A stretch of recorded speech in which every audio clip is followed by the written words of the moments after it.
Well, it's getting near that time when typically things start to get quiet at the schools. And I could dare say that at this point, it's the exact opposite. So we're looking for our normal quarterly educational update, and we have two people here that are in the best position to give it. Why don't we start with introductions? Hi, I'm Kevin McIntyre. I'm the Assistant Superintendent of the Milford Public Schools, and I'll be taking over for Bob next year as Superintendent. And I'm Bob Tremblay, Superintendent of Schools, and looking forward to having Kevin take the reins here. Working with Kevin for the last 3 years has been a great experience for me and for Milford. Well, from a lot of us, it's a happy bummer. Yeah. We're happy for you, your career, and what the advancement will do. We're happy to have Kevin step right in, but it's a bummer to lose you after so many years. Yeah, thanks. It was. You get to that point, as you know from changing jobs and things in your life, that you get to these sort of the last one of these. It's the last meeting I'll do of this one. It's the last, and this kind of an unsettling feeling. So now, do we have to budget a desk for the office for the first time? And That's pretty funny. I think so. I think we're gonna move a desk in there. I was going to say, because for the longest time, there's never been a desk in the superintendent's office. That's very true. So now we have to budget a desk. I'm sure we can get one of those desks from Woodland or from East. Now, one of the hottest topics, school choice. I mean, it's come up in the recent elections. It's come up at FinCom. And I think we started the turmoil when I started stirring the pot, because Bobby DeVita said, "What's going on with school choice?" This was last fall. I said, "I don't know. I think I'll ask." Yeah, so some of it I think is we're not doing a great job of marketing the programs that we have, and I think I think in the next couple of years we're really going to focus on changing some of those perceptions. I think we just had a NEAS visit at the high school, the New England Accreditation visit, and one of the initial kind of findings of that group is that they were impressed by just the sheer number of offerings to meet student needs at the high school. And I think we don't do a great job of getting out there talking about the great video production program, hotel and hospitality. We're moving to an early college high school model. The AP courses, the online courses that students can take that just really set them up for success when they make that next step into college or career. Well, saying we don't do a great job, Kevin, is like saying Hiroshima was a minor inconvenience to the afternoon tea. I mean, for years, we were all over Bob about we do want to have the special needs programs in place. Absolutely. But part of the special needs was, don't forget, our next Nobel laureates, the top 10%, those kids are special needs also. So one of the things we did this year is we did kind of a focused marketing campaign at 8th grade to kind of test it out. And we had the students visit the high school and see the programs there. We did a presentation for parents and a presentation for students at East. And we saw a couple of things happen, and this is very early data, but the percentage of students that actually put their application into BVT would drop by 25%? Yeah, I would say at least. And so Really? Yeah. Yet the numbers went way up this year. The numbers aren't up. It's still the same number, around 39 students, I believe. Oh, Chris Moran brought in that the budget for BVT is going up because they accepted another, I thought, I may be wrong. There might have been a second round of... Maybe so. The numbers we saw from the guidance at East showed a significant decline in the numbers of students who actually apply to BVT. And what we found last year, just to follow up on Kevin's comments, what we found last year by meeting with students was that they might just go to apply to BVT, one, because it's an application process. And suddenly when you have an application, it means it's competitive. And if it's competitive, kids want that. They want to be in a competitive environment. So they may apply to BVT with no actual interest in going into a trade. But it's pretty common. It's not just unique to Milford. So students, when they realized what Milford High School offered, they were able to make that informed choice about, do I want to pursue a trade? But we may be talking different numbers, because talking about enrollment we don't numbers, know, not, right. Not at the financial FinCom numbers. level, we deal with how many kids do we pay for. Right. So The number of students that a are larger accepted into the percentage program may have been accepted of a smaller application pool. That may be true. That's very possible. That is possible. Yeah. But we've seen is that number. What we haven't seen yet is the number, we don't have the data yet to see if students have chosen to go. To matriculate. Yeah, to matriculate or to go to a private school or choice out to a different district altogether. I mean, 8th grade is always the biggest year absolutely. of kids going out. When I remember, if I can remember the right numbers, it was always about 70 or 80 kids that left I mean, some to go to Catholic schools, Right. some to go to private schools, BVT, Norfolk Aggie. You know, I remember those numbers because that costs more than sending a kid to UMass. Right. Yeah. And you're But- going to have a percentage of students in every community that are going to make the private school choice. They're going to make the tech school choice. What we want to make sure that we're doing is making sure that students and parents are making an informed decision based on what programs are available at the high school and understanding clearly are the programs and kind of the suite of programs that we have going to kind of meet their needs. And we believe that for the vast majority of students, I think we have an outstanding program. You know, what's challenging for us is when families choose to leave based on rumor mill or perception versus reality. And we know that perception can become reality unless you set the record straight. And we've been working to do that. We're working really tirelessly to do that, actually. When you hear a parent, we had a forum with parents, invited them in, reached out to them, and said, tell us what's on your mind. When you chose to go to Uxbridge, what was driving that for you? And some of it may be simply programmatic. Yeah. Children who choose here may come here for programs. And what we found oftentimes, and I said this before, is oftentimes students leave and come for the same reason. They want a school that's bigger, more diverse. They'll come to Milford. Or they want a school that's smaller and less diverse, so they'll go to Hopedale. Hopedale. And so you have often for the same reasons and a different kind of appreciation. So we're trying to, but when you hear something like, well, there's always fighting at Milford High School, I'm gonna get out of there because there's just kids fighting all the time.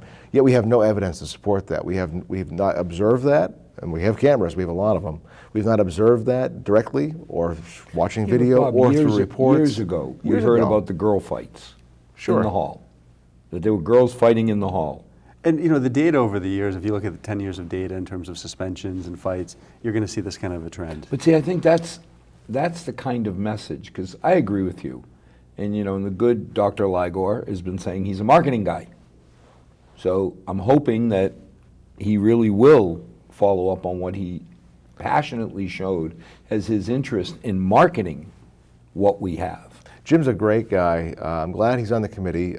He's really got a good, I know Jim personally, in our music worlds intersect, and he's had 2 children come through the school district, and he's a lifelong Milfordian, grew up on Teresa Road and still lives there, and he's got the best interests of kids always at heart. I mean, just the conversations I've had with Jim, talking about ways to keep kids. One of the challenges we have is getting kids that we know want to pursue a trade, for example, who may not make the cut, the threshold now at BVT, is, well, how can we create a solution in Milford to deal with that gap?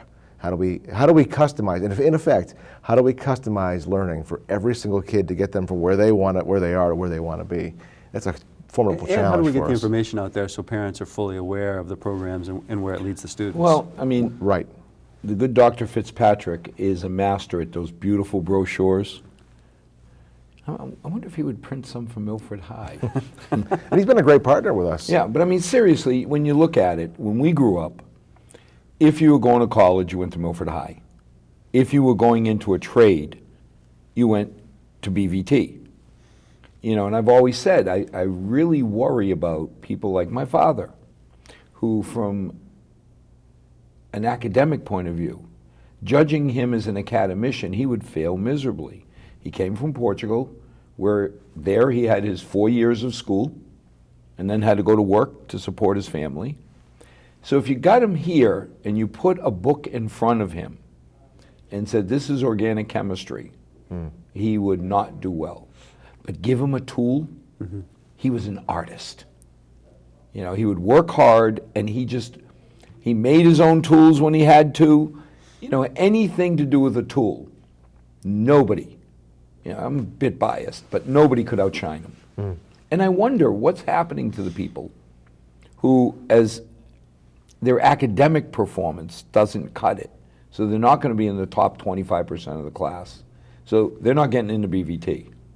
But they want to be a carpenter. Right. They want to be an electrician.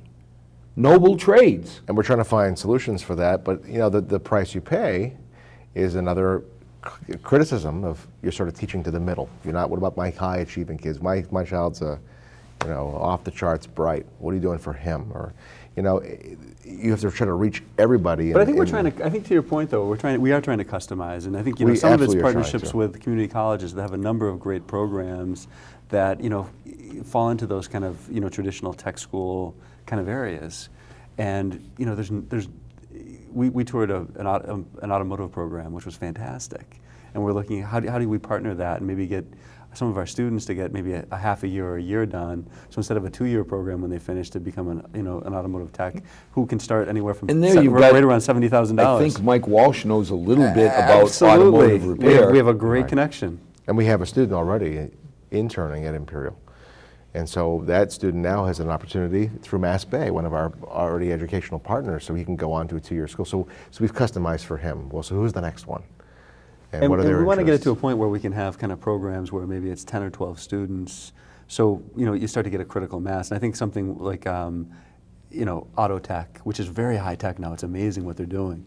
And it's a great career. They have a hard time finding qualified mechanics who've gone through these 2-year programs and additional training programs as the technology changes in vehicles. It's amazing. Well, if anybody looks at a trade with anything but, clear eyes, just see what you pay a plumber to come to the house. Absolutely. Or what you pay an electrician.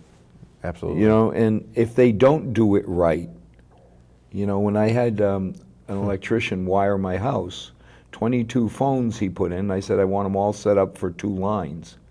I was not clear that I wanted both lines to work. So instead of using the twisted pair, and make a long story short, 4 years later I put the second line in, I had to have the whole house wired again. So hiring somebody that wasn't to spec really cost me. I got to ask, you have 22 phones in your house? Or something like that. Because you have like a pizza delivery you're kind of you're a on the busy side? guy, but No, that's almost maybe a little too maybe it accessible. was only 17, but some of them were doubles. Oh, it was nuts. Life in the estrogen palace was never boring.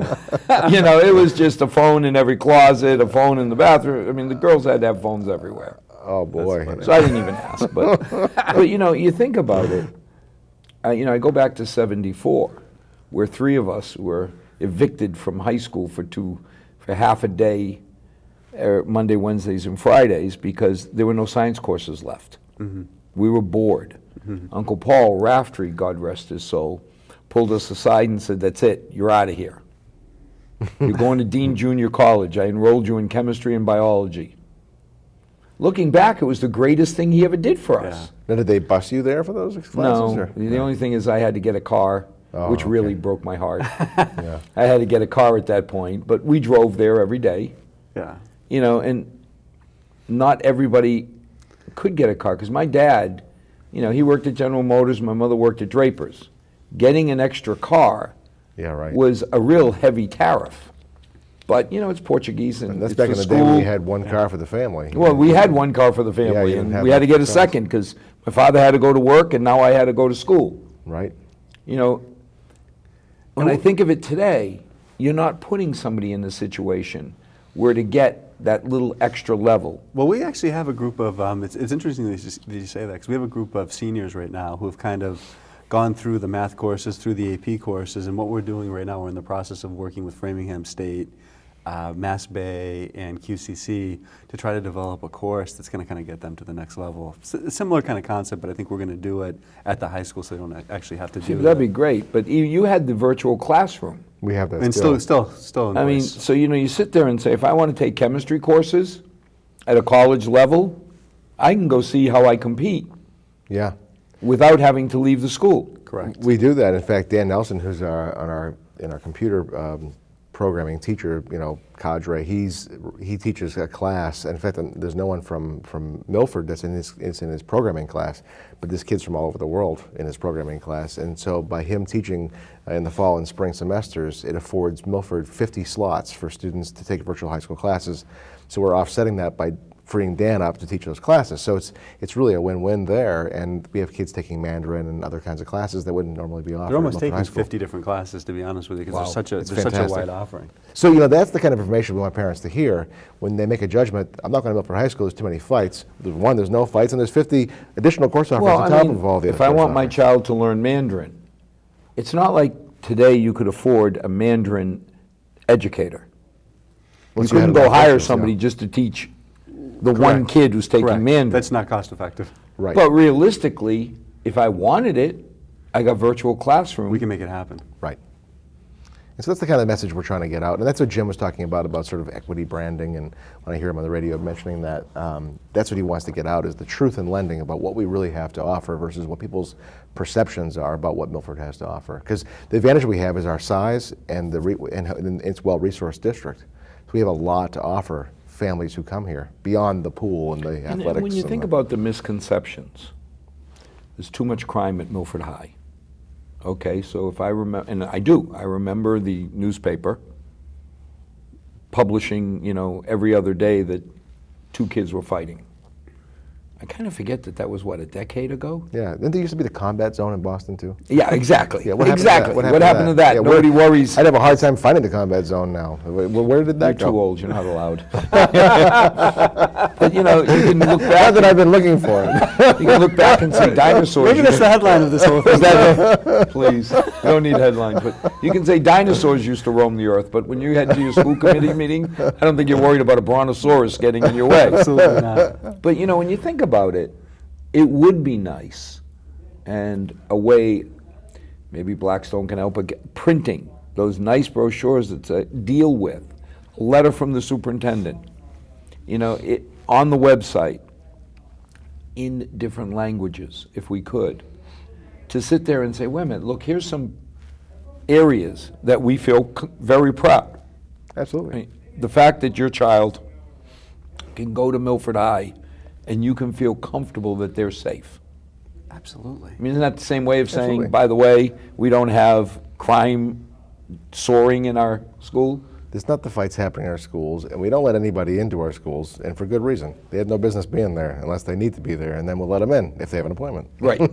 But you think about, some parents worry that diversity works against their kid, that we're teaching, the drive to mediocrity, that, we're not pushing the top kids. But yet when you get out of high school, suddenly you're in the world, and guess what, folks?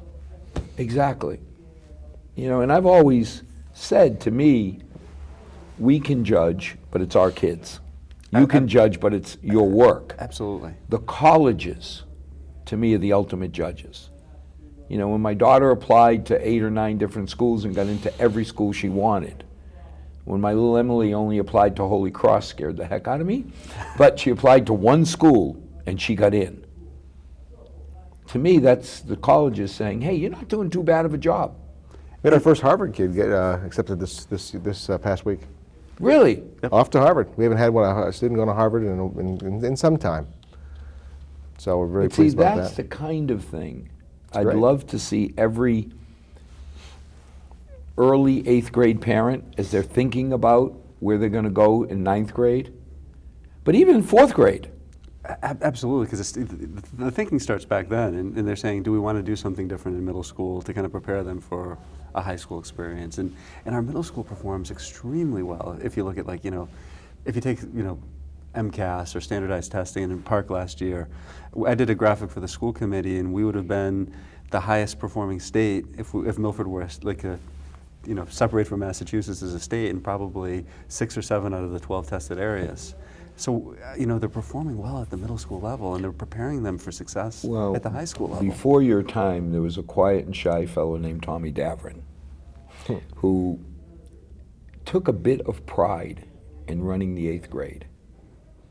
And I remember I was on the parent council, and I knew I'd get a rise out of him because there was nobody more dedicated, except maybe Mr. Raftery, to the education of children than Tommy. And I walked up to him once and I said, Tommy, why do your scores suck? I got the paper. It says Milford compared to towns around us. We don't look so good. And he looked at me point blank. He says, because you're ignorant. I said, great, educate me. And he took me aside and he said, what you're looking at is an average. And Milford, because of our diversity, has a bimodal distribution. Our top kids do as well or better. He said, I'll put my 8th graders up against anybody. But we have a second population of kids who are just coming in, learning English. So you get 2 Gaussian curves. Mm-hmm. The paper only reports the average. So parents get nervous because it seems like we're mediocre. He told me, he said, point blank, I'll put my top kids up against any school's top kids and we'll come out as good or better. So I think there's a lot that we could explain to parents. Absolutely, and if you think about the context of where we live in Massachusetts, which tends to be the highest performing state in the country and usually top 6 or 7 in the world based on a number of metrics, and we tend to be an ELA consistently above the average in Massachusetts, which is fantastic. Math goes a little above and a little below across the board.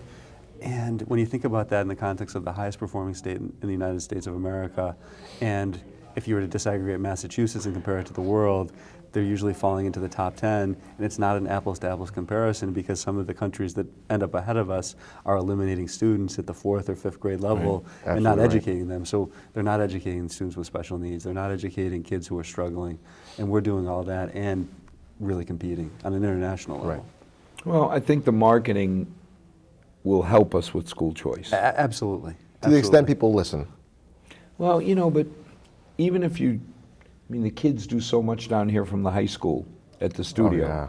Creating a video or a series of 5-minute videos where, message from the superintendent, let me talk about these specific areas.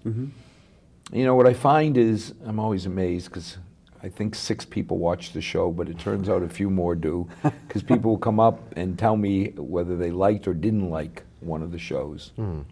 And I don't think anybody's going to watch this show for an hour, except, wives, not my wife. She actually watched the election night and said, boy, you're terrible. I watched 8 minutes of it. You're boring. It's like, I'm old. I know I'm boring. But I think a lot of people would fall into the 5 or 10 minute that they'd watch a video on the internet. So, thing to think about is as you identify the top reasons, put them up, let people watch, and then send home the mailer that says, here it is, go on this website. And then it wouldn't be too hard to get somebody, because we got so many talented kids, to put the Portuguese under it or the Spanish under it. Absolutely. Yeah. And the video production program at the high school is phenomenal. Phenomenal. Yeah. We have dedicated translators in the district as well, so. It'd be wonderful to have them do that and really make it, something that helps people understand that, by the way, from sports, I don't think we're behind anybody in the amount of sports programs and Not at all. We've what we expanded offer. our No, middle especially school with athletics. the great swimming program up there that very few high schools offer at this point, and to have a pool Just- on site. It's You just awesome. look at all the different programs. The clubs. So if your kid is not a footballer, but he's a chess player, or she likes, different activities.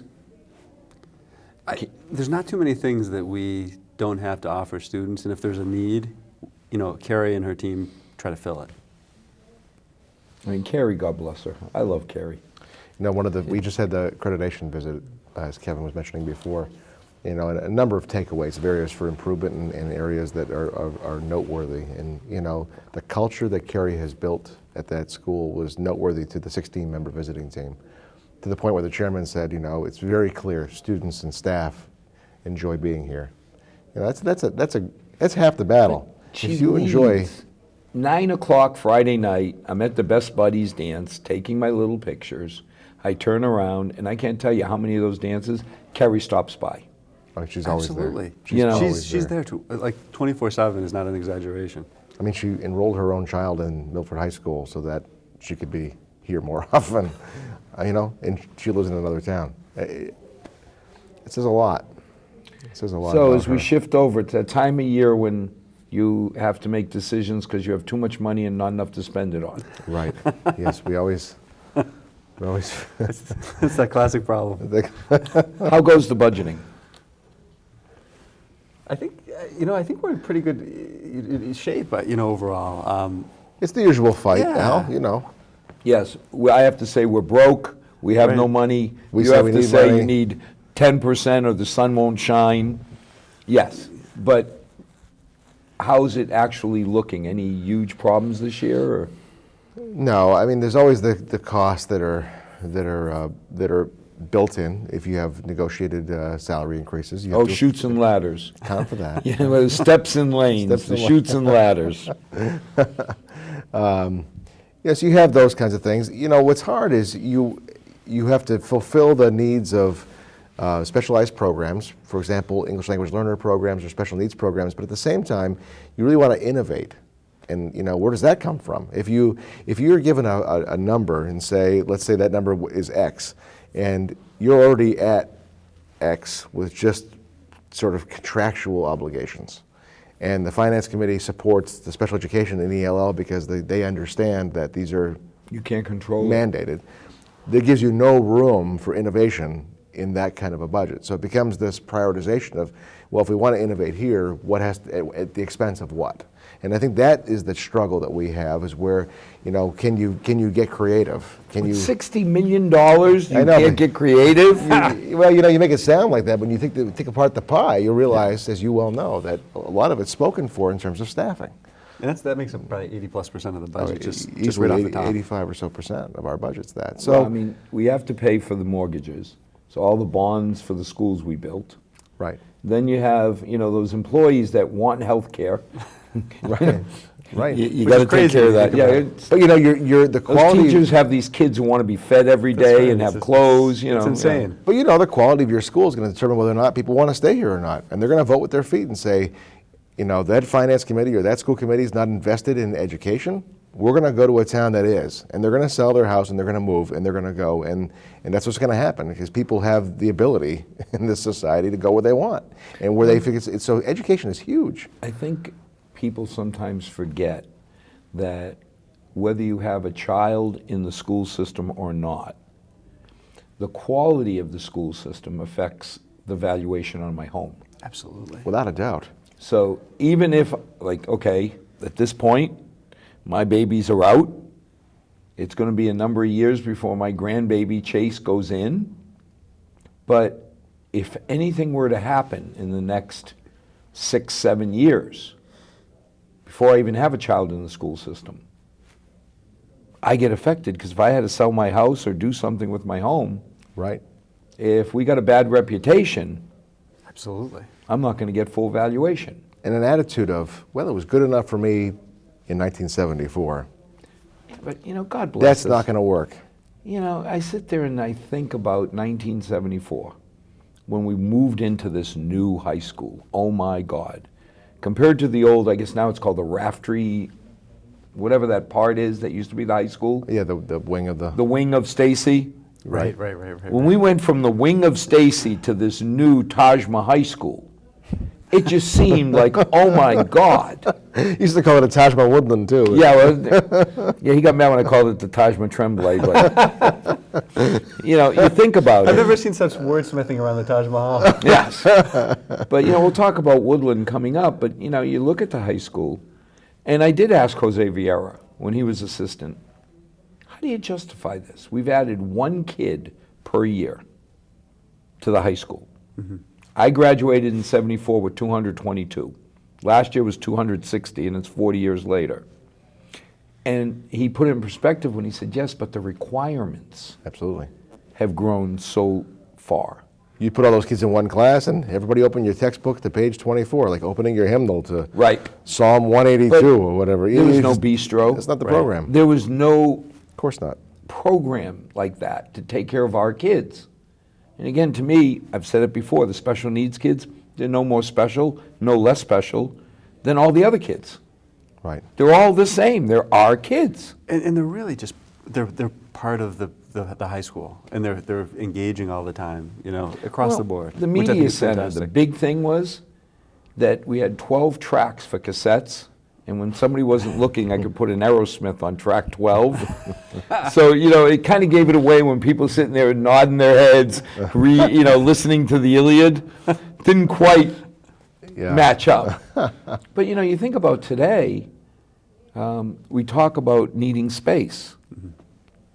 You mentioned that probably the next big project that we better start Thinking planning about, for yeah. is doing something with the high school. It's 40 years we haven't done anything real with the high school. It's except well the roof. maintained, but it's looking tired.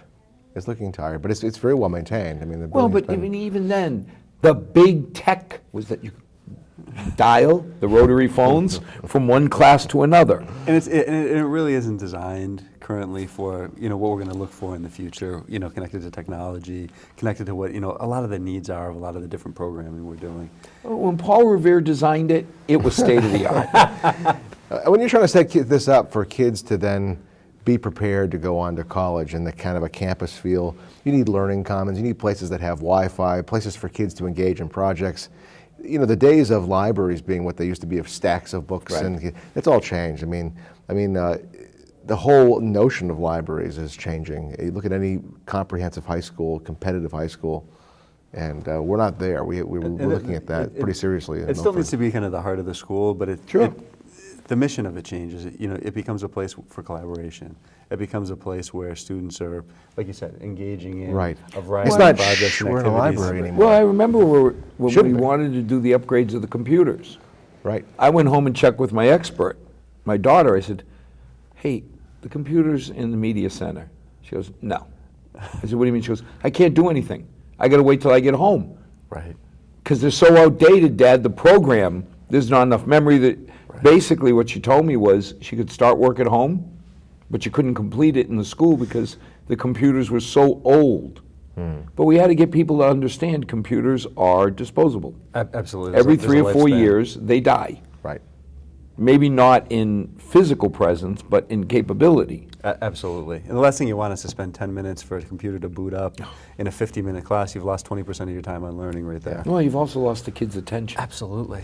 It's bad enough you're trying to get them to focus. If Right. they've got to hit the button and wait and hit the button and wait. Plus, these kids are coming to school with technology.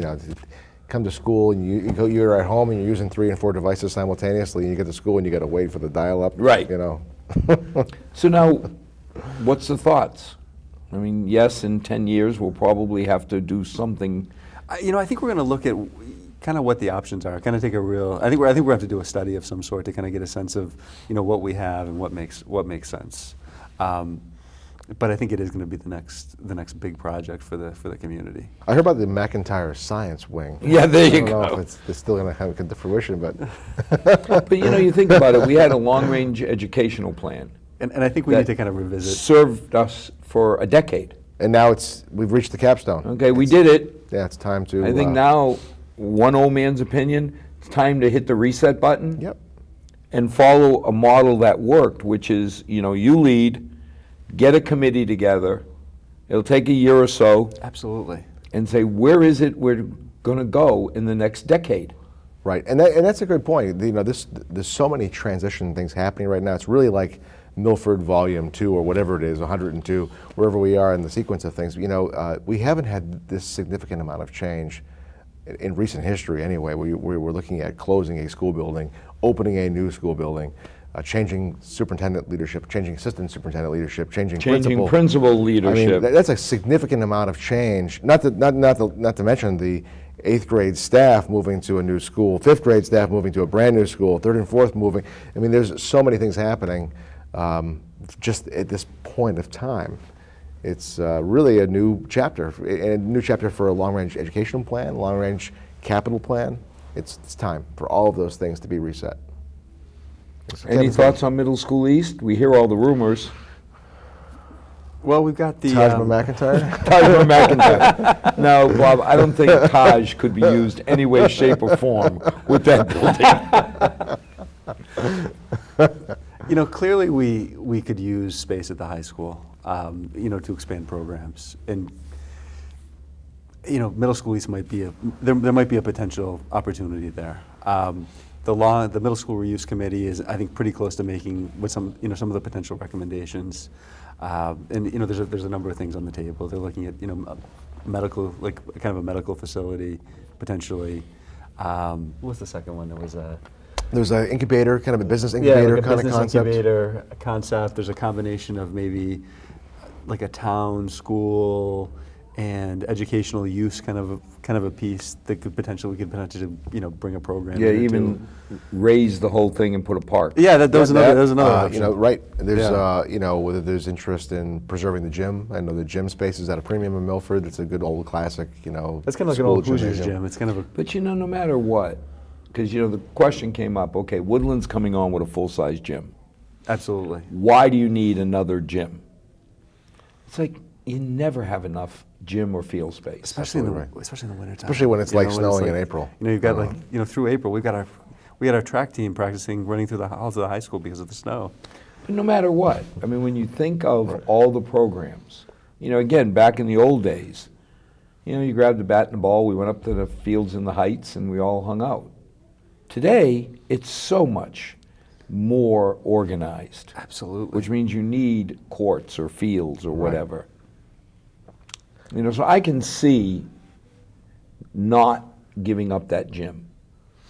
Yeah, between just the number of teams we have practicing in the wintertime, to recreation programs, to community, youth programs. I don't know a community in Massachusetts that feels like they have enough gym space based on the demand. Right. But how can you innovate? Where's the opportunity to innovate? And that's what we have to look at. If you had that space available, because you're looking at prime real estate, sort of a spot. I don't mean in terms of it being attractive to businesses for prime real estate, but it being Right on Main Street. right on Main Street. So whatever goes there, it's going to have a significant impact as to how Main Street looks and feels. Yeah, I mean, I laugh because I love the reuse committee and they're doing their due diligence. But I laughed. It's like when Woodland first came up and they said, we don't know if we're going to renovate or if we're going to build new. And I laughed. I said, we're going to build new. So what do you mean? I said, think about what we went through with Brookside. We built half a school, right? We essentially built half of a new school to deal with 300 kids. Because initially when they looked and said, we'll build around them, the two or three of us started laughing. Yeah. Saying, yeah, and I'm young, thin, and have hair. Both have about the same chance of coming to reality. You're not going to build construction around 300 kids. No. And as it turns out, we couldn't. So we built half a school by the time we added on the memorial, Right. added on to the high school. So when the idea of Woodland came up, and we're going to temporarily park 700 kids, it's like, no. Right. Just didn't make sense. So I just laughed. I said, yeah, let's have the study because we should do it. At the end of the day, you're going to build a new Woodland school. And my gut feeling is we can talk about middle school east, but I think things like central office, community use will get thrown out of the high school and move down there. The town hall, we can't expand town hall, but they're busting at the seams. They'll need some space. Absolutely. Right. And by the time you take those three, there's not a lot of middle school east left. And that's what this reuse group has come to realize is one of the options they'll present to the Board of Selectmen. But what's important is, there's still some time, not a lot, but at some point the school committee will have to make a decision around whether or not that building is in fact surplus. Everything has moved forward with an intention that it won't be needed, but there could be a change of mind where the building is needed. You'd hope that the town would work cooperatively and find the best possible reuse for that meets the needs of everything. So we have that yet to be seen. That has to be decided somewhere along the way. But right now, it's still very much in play. But we need the building. again, I laugh when they say, well, the school committee will decide. No, the town will decide. The town will decide. But At the end of the day, the school committee has never been so myopic in their view Right. that they would put their needs ahead of the town. They're part of the town. So if it turns out that the town hall or local government would be best served by having a slice, I have no doubt.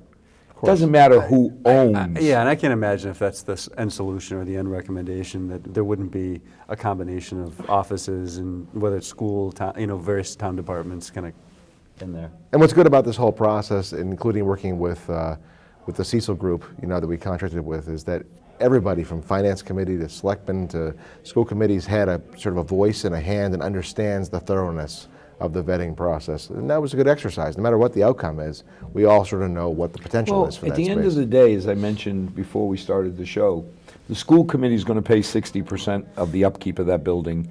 Even if they, the old joke where they said they were going to turn the keys over, declare it surplus.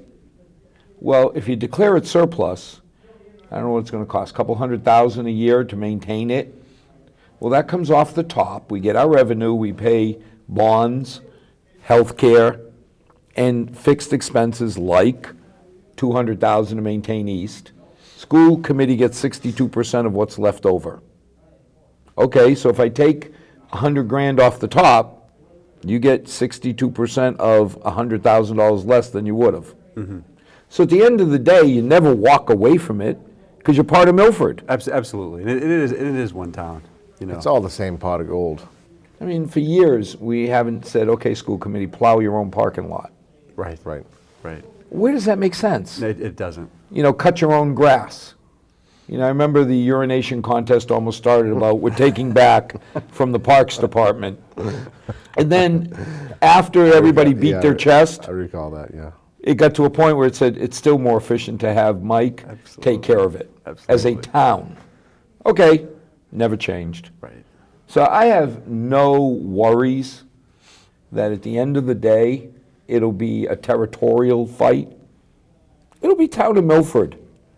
You know, the government, departments, school, all sitting down saying, what's the best use? Right. Now, if somebody wanted to come in and renovate it and take it over and put it on the tax roll, I'd be a very happy person. But again, I want to be young, thin, and have hair. You know, I don't hold out for either of those. You know, because it is right in the middle of town. Absolutely. Where do you have parking? Right. Well, there's a number of issues connected to, you know, the Yeah, and viability. can you of those imagine kind of if you really options. made it an incubator and then the traffic? I mean, people already are less than happy about the traffic. So, Woodland. Okay, we're getting to the point where it's months away. Yeah, it's exciting. Yeah, I mean, it's the project. If you know, it's phenomenal. It's a phenomenal building. I think it's going to, exceed people's expectations. It's on time right now. It's under budget. It's all the things you kind of want in terms of a process. Well, I mean, I always said I knew we were going to save money because with Aldo and Jonathan Bruce, Oh, yeah. we didn't have to buy any copper wire. We just threw a penny in the middle of them. We got all the copper wire we wanted. They have truly made this their life work. And they've been fantastic managing have. the process, and they're right into all the details. It's They're awesome. meeting all the time, and it's very exciting. It's a design enrollment of 985 students, one of the largest, if not the largest, elementary school in the Commonwealth, serving grades 3 through 5. So it's very exciting for us. And I think people have to understand when you say it's one of the largest elementary schools, That's not because it's we've because of the number of kids. exactly right. We're not. It's not because we're building. You know, it's funny thing about the MSBA. They don't let you overbuild. Right. You get X square feet per cherub. It's all by formula. It's all by formula. But, I mean, when you think about it, what's the high school, 1,200? Yeah, about a little over 1,100. Yeah, close to 1,200. And this is almost 1,000? Yeah, so not too much smaller. It's in terms This This is is of almost the student size of the dang high school. And Stacy's about the same size as well. So you're looking at 3 schools, each at about, just Right, over- 1,000 1,000 each. Because we got just over 4,000 total, Correct. right? About 4,300. 4,400? 4,300. 4,300. So Little Brookside and, you know, Little Memorial pick up the low end, but Right. everything else, you know, and I always, It's pretty good sized. I think what impressed me the most was the acceptance. Of course, my Alexa says, I want that. I want an area in the classroom where kids can go work on special projects and not disrupt the whole class. Oh yeah. You know, so you're getting the acceptance and the validation by an educator. Right. Absolutely, and everybody we've brought through there from an educational perspective has said that this is fantastic. It's really going to meet our needs, and it's really going to provide kind of opportunities to differentiate instruction, opportunities to kind of really engage the students in great things, just based on the setup. Staff have had opportunity to weigh in on the best designs. And before the project even began, we had a chance to see other model schools and get ideas and integrate really the best practices in that school design. And unlike at the Corona Woodland, where if I'm teaching a class on one side Oh, please. and Bob's on the other side, Yeah. all my kids, well, I never learn understood double. the kumbaya Yeah, learn double. idea. We have to coordinate to not giving a test the same day he is. It's- So Well, we're but I not always got a getting the kick out answers. of it because, okay, I got to make sure I'm doing a quiet activity while you are, because otherwise, all we have separating us is some file cabinets, Right. and you couldn't bring them to the ceiling because then the high vac doesn't work. Right. So, you know, that whole theory back then of Brookside and Woodland of kumbaya were all together. Yeah, that was a very. Yeah, that was interesting. Free-form And probably hand-holding. not, it was an architect who didn't have children. But you know what's funny though is if you go through Woodland, and Bob and I will walk through there, and just be in classrooms with teachers, and he and I are so distracted by what's happening in the other room, and all the kids are right there with the teacher. because they're so adaptable and kind of used to the Oh, yeah. situation. Kids always did better Yeah. than parents. You Yeah. know that. Oh, it's true, yeah. amazing though. They're amazing. Where Bob and I are kind of looking over, and all the kids are focused right on what How they're do you doing. guys function here? And it never changes because, when we were going to the high school and we're all in a panic, because there was that whole silliness of, well, Woodland has all the best. So we're going to change the busing so that everybody, it's like, excuse me, it's a mile. We are not talking one end of Boston to the other. I mean, how far is Memorial from the high school? Can it be a mile? I don't think it's less than it's got to be less. Yeah, than Right. probably not even that. So the whole circle, if you looked at the radius of the center of all the schools, I don't know that you could get a mile. They're very close together. They're centrally located. They're which is right kind of there. convenient. All the schools are right there. And the kids all get the same level of education. Which is great. Oh, it's what it should be. Yeah, we're very excited about this project. It's a game changer for us in terms of, and we're hoping that will be an attraction too to keep families here who might have left. We're not saying that's going to be the magic, the silver bullet here, that will appease everybody. But certainly, if people left, and we know that people did leave prior to entry to Woodland School because it was just that environment. It was loud. Well, all of a sudden you got the stigma of, oh my God, Woodland's terrible. Right. Now it's a parents hear it. state-of-the-art school, and I mean, let's face it, if you think there's a risk to your child, it's hard to be objective. Absolutely. It's really hard to be objective. If I think there's a risk, I remember Jose Vieira got my daughter to come to Milford because she was in Montessori in Holliston. And when Emily came over, I asked Jose, should I be worried? And he said, look, I will give you my word that the school system will not fail her.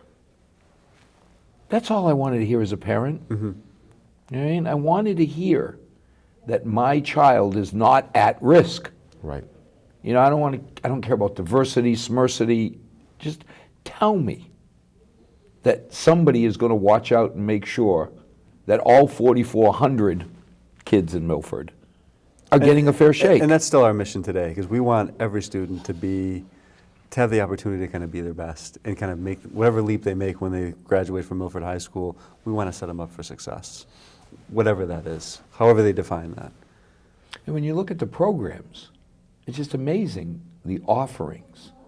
Because obviously, having a new gym in Woodland isn't going to attract to bring my child here just for that. There's no silver bullet. Right. Because my child may be into chess or backgammon or whatever other programs. But having that diversity of programs. But again, the facility, and again, the magic happens at Woodland right now, but with a new facility, we're going to have phenomenal spaces for music instruction, whether it's instrumental, choral, opportunities for the... I mean, we don't have to go into Mal's janitor's closet for my daughter to practice violin anymore. Like we do now. Although yeah. the acoustics in there are spectacular. I just remember Oh, that we yeah. had to give up the stage. Right. Oh yeah. And then when I would, because she'd forget something, I'd run in, and there was the janitor, the custodian, trying to go around the kids to get his supplies, Oh yeah. because they were using his room, because that was the only place that Right. Mr. Moffett had They're to, still there. hopefully only for a few The months. times they are changing. Yeah, so this is, from that perspective, in terms of, again, that speaks to appropriate instructional space, which is what the new Woodland's going to supply across the board. Now, should I be scared that you're making new superintendent, new assistant superintendent, new principal, a lot of changes in management? A lot of changes. I think Craig Consigli was an unbelievable instructional leader at Woodland Elementary School and has done a tremendous amount of innovating in terms of teaching and learning. And I think he's going to bring that district-wide. And he's someone that, I love Craig because he's a constant learner. He's always looking at what are the new and best practices and how can we incorporate them here to kind of fit kind of the Milford culture and really benefit the students of Milford and the community. We're in the process right now of doing a search for the Woodland principal.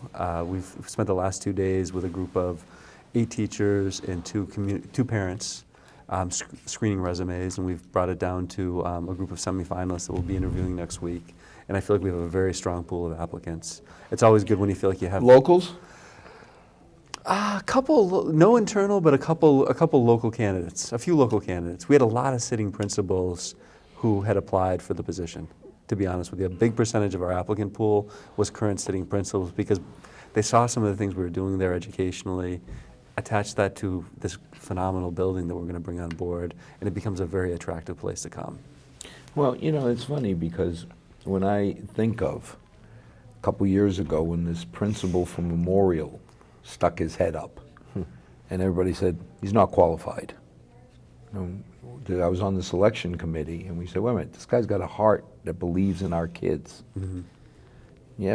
You weren't qualified. You know, you couldn't say, we know he'll be a good superintendent because he had never done it.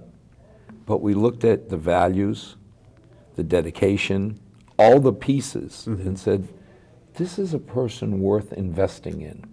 Absolutely. And now, how many years has it been? Finishing my 9th year Almost a decade. as superintendent. Yeah. Which, if you look at superintendent, 10 What's years. 2.5 years? Yeah. It's usually just under or just over one school committee cycle, it seems. That's right. Right.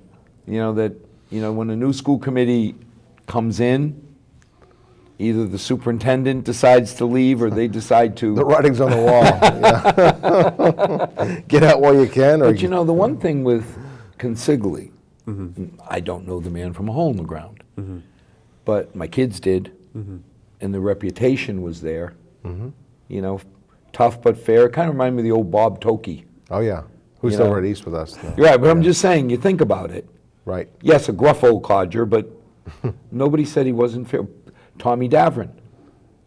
I mean, he was very clear the first day. Every child at Middle School East deserves an education. So hear me. If your child is disrupting the others, he's out, she's gone. I'll take her out of that classroom and try and fix it, but I'm not giving up 24 kids. And it was like, wow, yes. We just want you to be fair.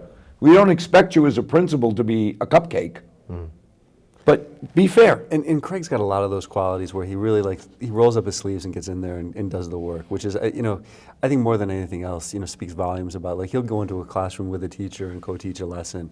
He shadowed a student and spent the day with a student to get a sense of what a student days, you know, would look like, because he wants to get a sense of, you know, are they being challenged? Are they being engaged? Is what they're receiving the best we can do? And we do like the fact that it's a Milford boy, you know, and it's not just being, it's more, when we invested in Bob, we got a decade out of him. Okay, you don't really want to tell people who are in the school system, you know, it's like one of the kids that graduated Holy Cross, baseball player, said the worst team to be drafted on is the Yankees. He says it's terrible because you'll never get a starting spot. Because when the shortstop leaves, they'll go buy the best one. He went out to the Mariners because he said, there I got a chance to grow in the organization. Right.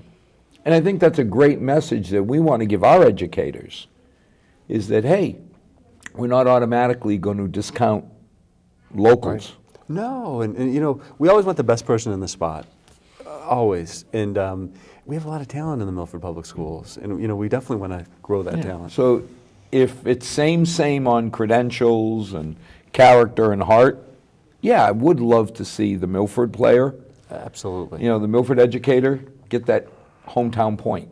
In our current administrative capacity, principals, assistant principals, every single person in the role was in a prior role in Milford schools.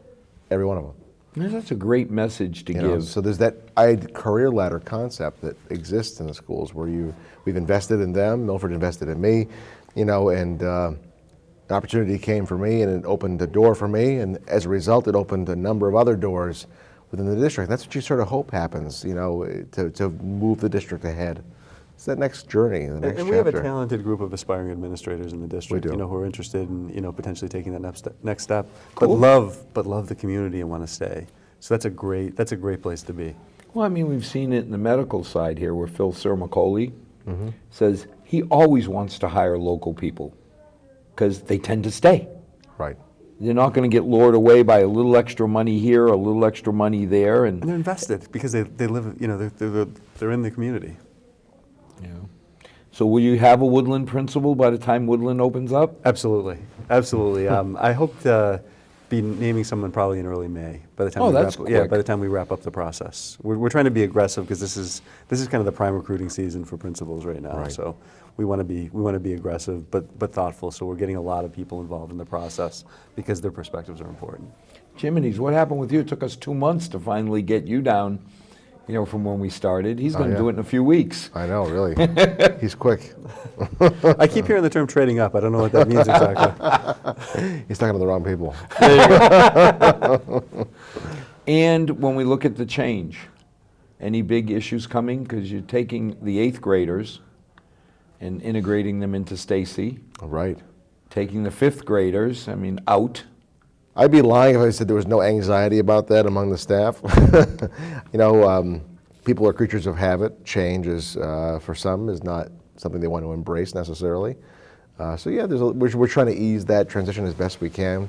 You know, at the time, it was my nifty idea that Kevin and I would be the principals, co-principal at Middle School East, with Bob Toki's support. Little did we know then, what we know now, that we'd both be in different roles and that we'd both be hiring for other roles at the same time as doing this work. So thank God that Bob's been able to hold the fort for us. But we've been really trying to get in right in the trenches with the staff to help them understand, you know, and help just to facilitate the move of what goes in what boxes and who's going to move them and when and into what Yeah, space. and how come the desks have to be higher? Because, Right. you know, 5th graders are a little smaller than 8th. There are it's an amazing amount of logistics to be managed that we've been really spending a lot of time on. And the next time you come on, we'll talk about the final transition Absolutely, and things like the IT program, definitely. because that's always on people's mind. You Now probably that bring the IT director and introduce Yeah, them. That'd we be can do that in great. the next spot because we're kind of on a similar timeline with the IT director. So. Perfect. Yeah. You know, bring new principal, bring new IT. Yeah, we had a couple chairs up here. There you go. As always, get to know the school system. We're prejudiced. We have a jaundiced view because it's our kids. The administration has a biased view because it's their work. But the colleges are the ones that really do vote whether or not they accept Milford education. And first Harvard kid in a long time. Yeah. But not just the one, it's all the kids that get into top-rated schools and stick. Because getting in is only part one. If you're not ready, Right. graduating is another. And I think if we look at the data, we can feel pretty dang proud of our kids and our school system. So as always, to our 6 loyal viewers, thank you for watching. May God bless, and may tomorrow be a better night than tonight.